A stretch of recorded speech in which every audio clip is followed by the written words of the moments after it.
Shalom, puji nama Tuhan. Tema firman Tuhan, bersyukur masih ada kesempatan kedua. Mari kita akan melihat bersama-sama ayat firman Tuhan ini di dalam kitab Injil Lukas pasal yang ke-13, ayat yang ke-6 sampai ayat yang ke-9. Lukas pasal 13 ayat 6 sampai ayat 9. Lembaga Alkitab Indonesia memberikan judul perumpamaan tentang pohon ara yang tidak berbuah. Saya baca untuk kita semua ayat 6.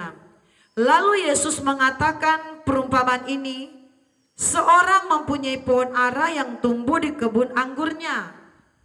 Dan ia datang untuk mencari buah pada pohon itu. Tetapi ia tidak menemukannya. Ayat 7. Lalu ia berkata kepada pengurus kebun anggur itu, sudah 3 tahun aku datang untuk mencari buah pada pohon ara ini, dan aku tidak menemukannya. Tebanglah pohon ini, untuk apa ia hidup di tanah ini dengan percuma.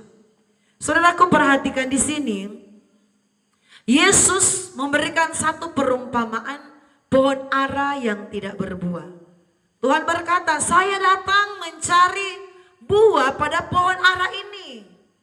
Bahkan Tuhan berkata, sudah 3 tahun saya datang mencari buah pada pohon ara ini.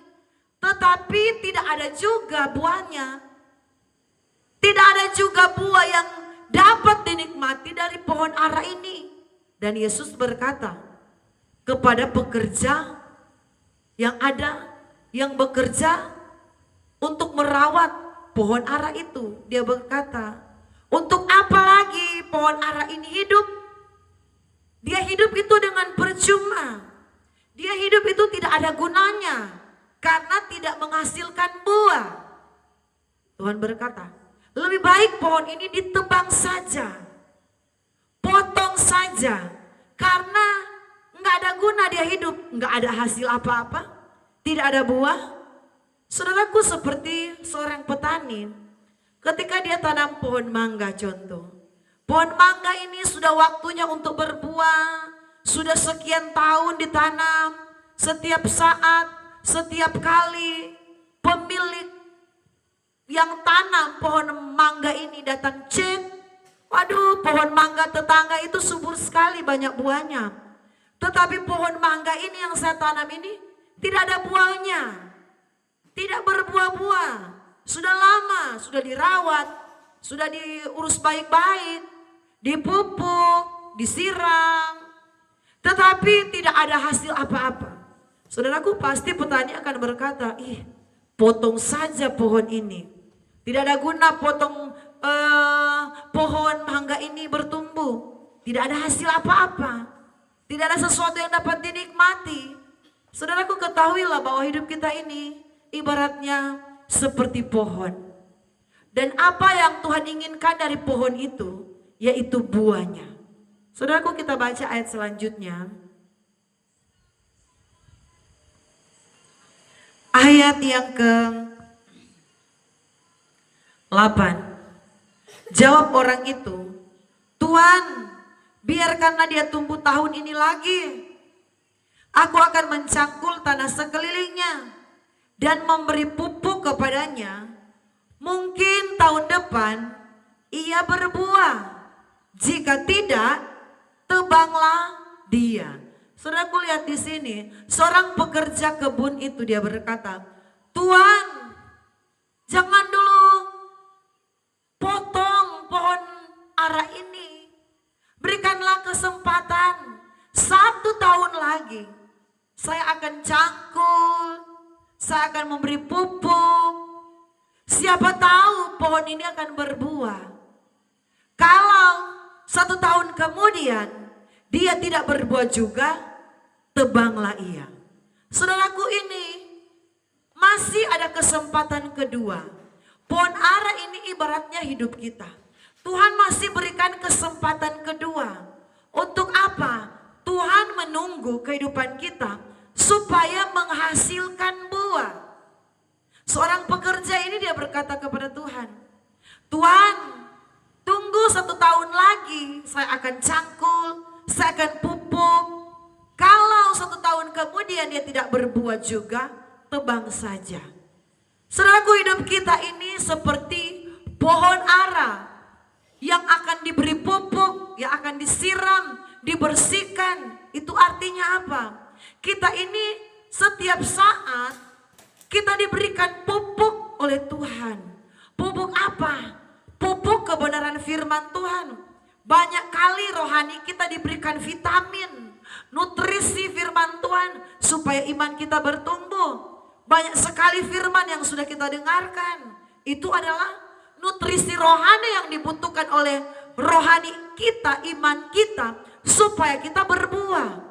Tetapi saudaraku, banyak kali orang percaya, banyak sekali firman yang dia dengar, banyak sekali kebenaran firman Tuhan yang dia tahu, tetapi tidak ada pelaksanaan dalam kehidupan setiap hari. Tetapi tidak ada buah-buah yang dapat dinikmati oleh Tuhan. Jadi tidak ada sesuatu yang baik yang terlihat dari pribadi kita, padahal sudah lama jadi orang Kristen. Amin. Padahal sudah lama jadi pengikut Tuhan. Jangan sampai saudaraku, Tuhan berkata, untuk apa dia hidup? Tebanglah ia seperti pohon, seperti itu. Tetapi masih ada satu kesempatan. Kesempatan kedua ini, dan kesempatan ini tidak panjang. Seorang pekerja ini, dia berkata, tunggu dulu 1 tahun lagi. Saya akan bersihkan, berikan pupuk. Siapa tahu tahun depan dia akan berbuah. Tetapi kalau dia tidak berbuah, potonglah ia. Saudaraku, ada satu kesempatan yang diberikan 1 tahun ini, perumpamaan tentang pohon ara. Tetapi saudaraku, tidak seperti itu juga tentang keberadaan kehidupan kita. Mungkin Tuhan masih memberikan kita kesempatan 1 bulan, 2 bulan, atau cuma 1 minggu. Kesempatan yang ada ini, mari kita pergunakan dengan sebaik-baiknya. Kesempatan yang Tuhan berikan, kita pakai dengan sebaik-baiknya. Untuk apa? Untuk kita menghasilkan buah. Ada perbuatan-perbuatan baik, ada perbuatan-perbuatan benar yang dapat dilihat oleh Tuhan dalam hidup kita. Apalagi kita yang sudah lama menjadi pengikut Kristus. Apalagi kita yang sudah lama mengenal Tuhan. Apalagi kita yang sudah lama menjadi pelayan Tuhan. Jangan sampai orang berkata, oh dia itu cuma hebatnya di mimbar. Dia itu cuma jagonya di dalam gereja. Dia itu cuma hebatnya di muka jemaat. Tetapi kalau di rumah itu dia tidak jadi berkat. Tetapi kalau dalam keluarga sendiri dia jadi batu sandungan. Dia itu cuma kelihatan malaikat terang ketika dia berada di gereja. Kelihatan malaikat terang ketika dia berada di mimbar melayani Tuhan. Tetapi sesungguhnya di rumah dia tidak menjadi berkat. Di rumah dia menjadi batu sandungan, menjadi celaan. Saudaraku, di hari-hari ini Tuhan masih memberikan kita kesempatan kedua. Bersyukur, tetapi gunakanlah kesempatan itu dengan baik. Biarlah setiap firman yang sudah kita dengar, kita praktekkan. Setiap firman yang sudah ditaburkan itu ibaratnya pupuk yang sementara memberikan nutrisi kepada rohani kita. Yang sementara memberikan nutrisi kepada iman kita. Supaya iman kita bertumbuh. Supaya kita menjadi kuat dalam Tuhan. Supaya ada buah-buah kebenaran yang dapat dilihat oleh Tuhan dalam kehidupan kita. Supaya ada buah-buah Kristus, buah-buah Roh Kudus nampak dalam hidup kita. Saudaraku, lihat, Tuhan memberikan satu kesempatan kepada pohon ara ini. Pekerjanya berkata, Tuhan kasih satu kesempatan lagi, 1 tahun lagi saya akan membersihkannya. Saudaraku, hidup kita sementara dibersihkan oleh firman Tuhan. Hidup kita ini sementara dipulihkan oleh firman Tuhan. Biarlah ada buah-buah yang dapat dilihat oleh Tuhan dalam kehidupan kita. Banyak firman yang kita dengar itu ibaratnya pupuk. Sudah dikasih pupuk, tetapi kok tidak berbuah-buah. Sudah dikasih bersih oleh firman Tuhan, tetapi hidupnya begitu-begitu saja. Tetap hidup dalam dosa, tidak ada perubahan. Tetap malas, tetap minum mabuk, tetap judi, tetap kasar, tidak ada perubahan apa-apa. Hati-hati saudaraku, hari ini masih ada kesempatan bagi kita.